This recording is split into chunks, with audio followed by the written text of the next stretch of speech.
नमस्कार।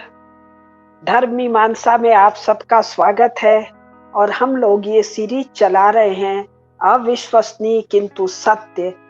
कौन सा? ये जो अभी मामला हो रहा है ईरान और इजराइल का, इसमें ईरान को बलि का बकरा बना रहे हैं उनके मियाँ भाई बिरादर। कारण क्या है? कारण वो है जो G20 में, मैंने पिछले एपिसोड में शायद ब्रिक्स कह दिया था, G20 में जो अनाउंस हुआ था India middle east Europe economic corridor. अरे सीधे सीधे कहो, इंडिया यूरोप कॉरिडोर, बीच में मिडिल ईस्ट आएगा ही आएगा, रास्ते में है, कोई आज का नहीं है, बहुत पुराना है। तो G20 में तो डिक्लेरेशन हुआ ना भाई। डिक्लेरेशन होने के पहले कितना पेपर वर्क हुआ होगा, पेपर वर्क के पहले कितने सेमिनार कॉन्फ्रेंसेस में इस ख्याल पर बहसें हुई होंगी, और ये बहसें होने के भी पहले इसकी आवश्यकता को महसूस किया गया। आवश्यकता क्या है? भारत और भारत के पूर्व में जो भारत का विस्तार है, जिसको साउथ ईस्ट एशिया कहते हैं, जिसको इंडोनेशिया कहते हैं, मलेशिया कहते हैं, कब से? सेकेंड वर्ल्ड वॉर के बाद से इसका यूरोप और अमेरिका के साथ ट्रेड तो होता ही रहता है, लेकिन ट्रेड में रास्ता जितना लंबा है, जितना टेढ़ा है, उतना ट्रांसपोर्टेशन कॉस्ट बढ़ जाता है। तो इस रास्ते को सहज, सरल, सुगम और सस्ता बनाने के लिए ईरान महोदय को जाना है। ईरान महोदय का मतलब क्या? ईरान की वर्तमान रेजीम को जाना है, क्योंकि ये रेजीम रोड़ा है। इसको समझ में आ जाएगा तो ये किसके किसके लिए रोड़ा है? केवल यूरोप के लिए रोड़ा नहीं है, यूरोप से बड़ा रोड़ा ये अपने सुन्नी भाई बिरादरी मिडिल ईस्ट वाले मियाँ लोगों के लिए है। ये बड़ा रोड़ा है सऊदी अरेबिया के लिए, ये बड़ा रोड़ा है इराक के लिए, कुवैत के लिए, लेबनान के लिए, जॉर्डन के लिए, बहरीन के लिए। कारण इन सब जगह शिया पॉपुलेशन है, और ये शिया पॉपुलेशन इन सुन्नी रेजिम्स के लिए सरदर्द है। तो स्थिति कहां तक पहुंच गई है, मैं 2 लाइन पढ़ के 4-5 लाइन पढ़ के सुनाना चाहूंगी।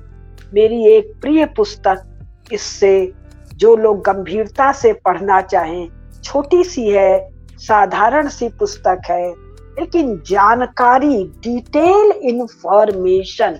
अब इंफॉर्मेशन की एनालिसिस भी इसकी ठीक ठाक है, लेकिन एनालिसिस तो अपनी करनी पड़ती है, केवल इंफॉर्मेशन अगर सही मिल जाए। तो एक टुकड़ा मैं आप लोगों को पढ़ के सुना रही हूँ, अविश्वसनीय किंतु सत्य। मैंने भी अभी कुछ दिन पढ़ा तो मेरे दिमाग का सारा फ्यूज उड़ गया। तो यही पुस्तक है। इस पुस्तक के प्रीफेस के रोमन 20 पर पढ़ रही हूँ, एक लाइन रोमन 19 पर है।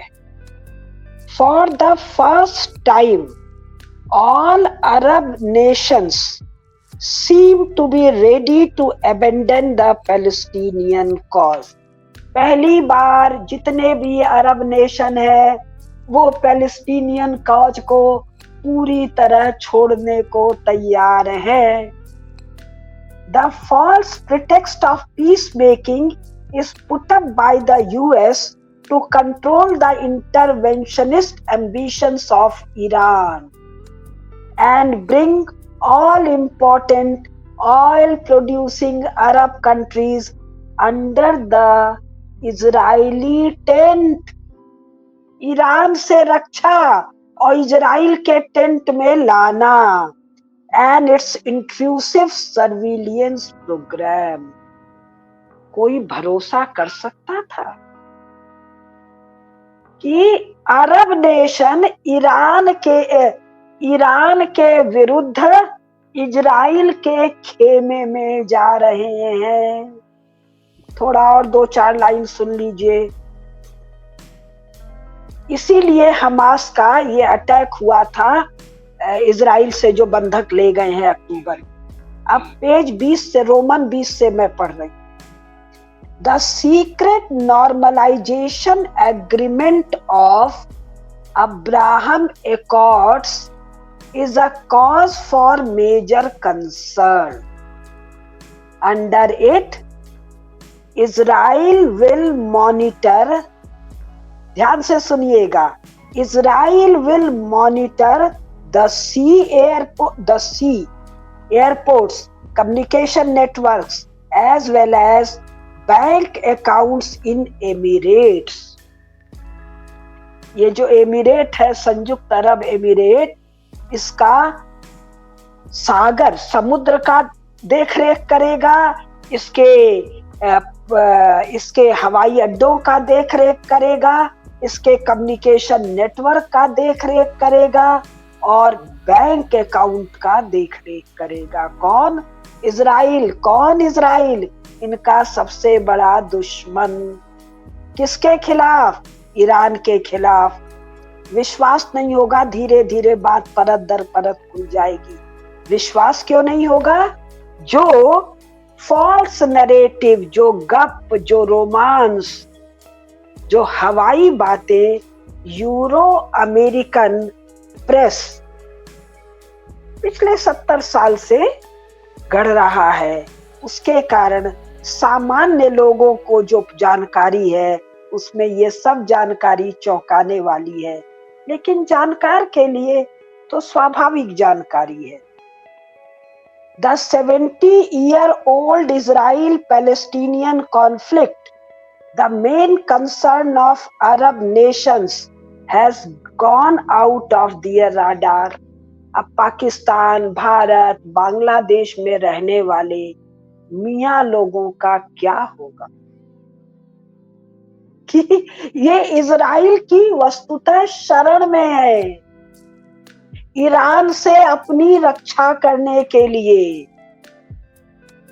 अभी एक पॉडकास्ट आया था YouTube पर, मैं पढ़ रही थी, उस सुनने के बाद उसका कमेंट सेक्शन देख रही थी। मियाँ लोग गदगद हो रहे थे।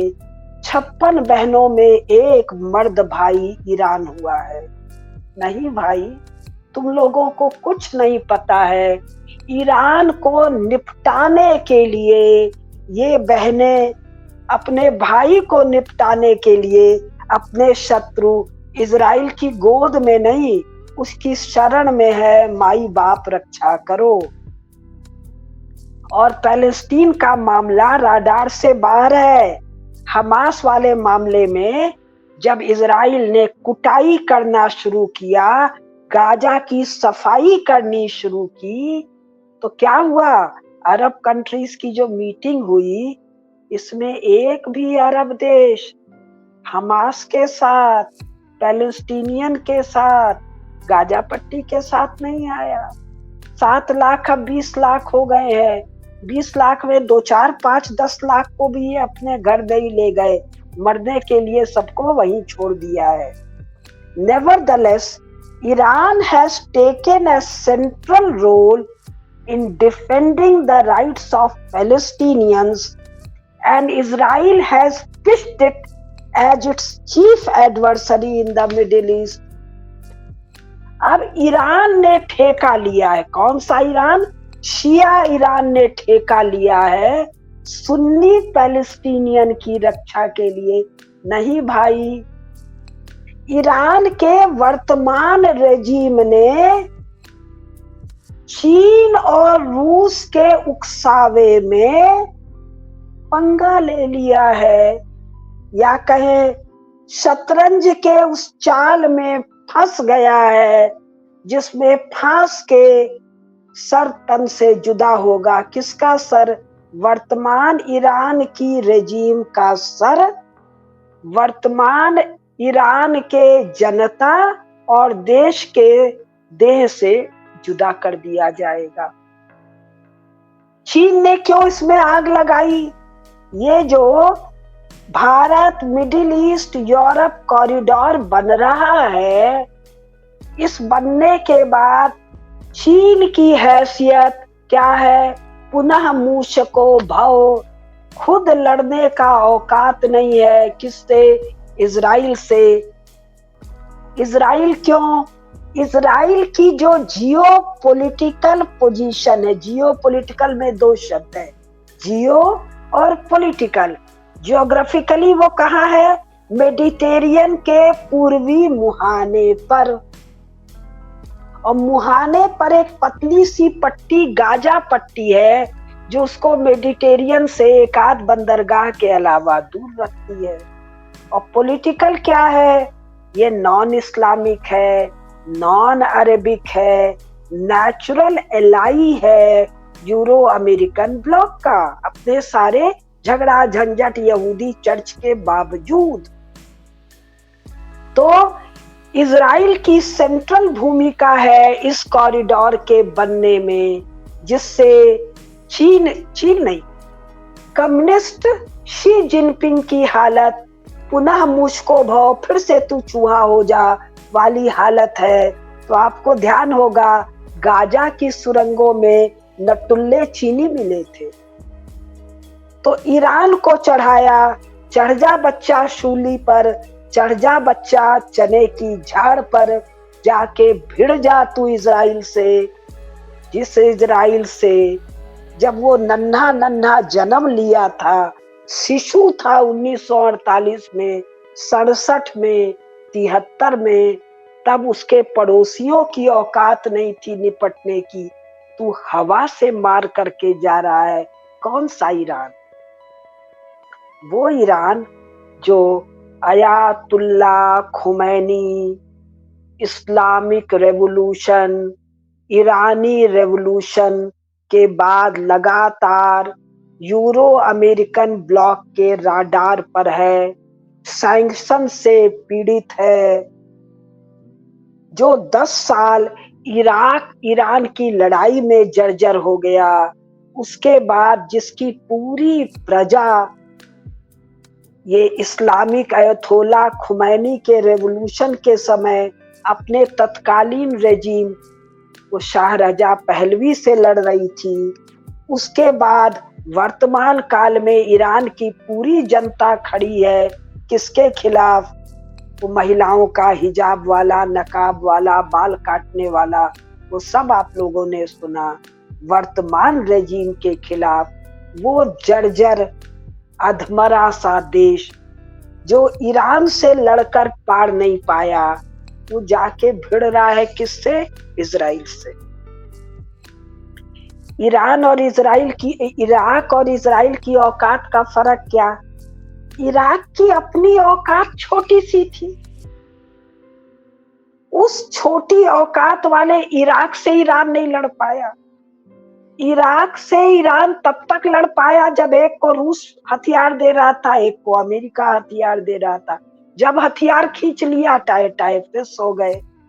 ये ईरान अफगानिस्तान को नहीं निपटा पा रहा है, पाकिस्तान को नहीं निपटा पा रहा है, यानी इसके पूर्वी बॉर्डर में भी लड़ाई छिड़ी हुई है, पूर्वी पड़ोसियों में। किससे? अफगानिस्तान से, पाकिस्तान से।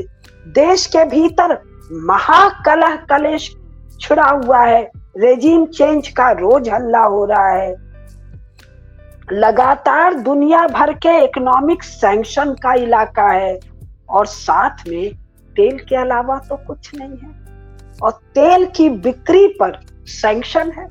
भारत जैसे साहसी देश थोड़ा बहुत खरीदारी कर लेते हैं। ऐसा ईरान जाके किससे भिड़ गया? इजराइल से।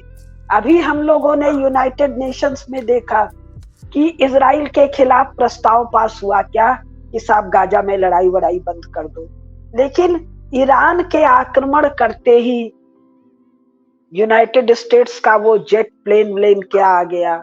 इंग्लैंड ने कहा हम इजराइल के साथ हैं, फ्रांस ने कहा हम इजराइल के साथ हैं, जर्मनी ने कहा हम इजराइल के साथ हैं, माने नाटो इजराइल के साथ। अगर नाटो उस मरे खपे पिद्दी से देश यूक्रेन के साथ है, खाली अपना थोड़ा सामान भेज देता है, उससे रूस नहीं निपट पाया। तो ईरान का वर्तमान रेजिम पिद्दी न पिद्दी का शोरबा, ये तो उस इजराइल से कैसे निपट लेगा जो इजराइल पूरे अरब वर्ल्ड को सिक्योरिटी प्रदान कर रहा है ईरान के खिलाफ। जी हाँ, पूरे अरब वर्ल्ड का क्लेश है ईरान से, कारण शिया और सुन्नी। ये शिया बहुल शिया रेजिम, बाकी जगह भी शिया बहुल बहुत जगह है, काफी मात्रा में, कुछ जगह मेजॉरिटी में, किंतु सुन्नी रेजिम। इसके कारण क्या हो रहा है, जगह जगह शियाओं को काटा जा रहा है। सुन्नी रेजिम में कब से, पहले दिन से। पहला दिन कौन सा, जिस दिन से इंग्लैंड और फ्रांस ने नेशन स्टेट की फुलझड़ी छोड़ी थी, उस दिन से इस काटने में वहां विद्रोह है। उस विद्रोह को हवा दे रहा है ईरान। कैसे हवा दे रहा है, खुद लड़ने की औकात नहीं है।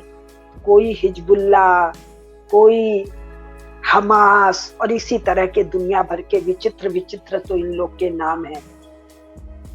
इन लोगों को खड़ा करके केवल सिविलियंस को मार काट के, ये जो मिलिशिया है, जो टेररिस्ट ग्रुप है, ये क्या करता है, अनआर्म्ड सिविलियन पॉपुलेशन को काटता है, रेप करता है, सेक्स स्लेव बनाता है, दुनिया भर का नारकीय पैशाचिक बीभत्स कर्म करता है।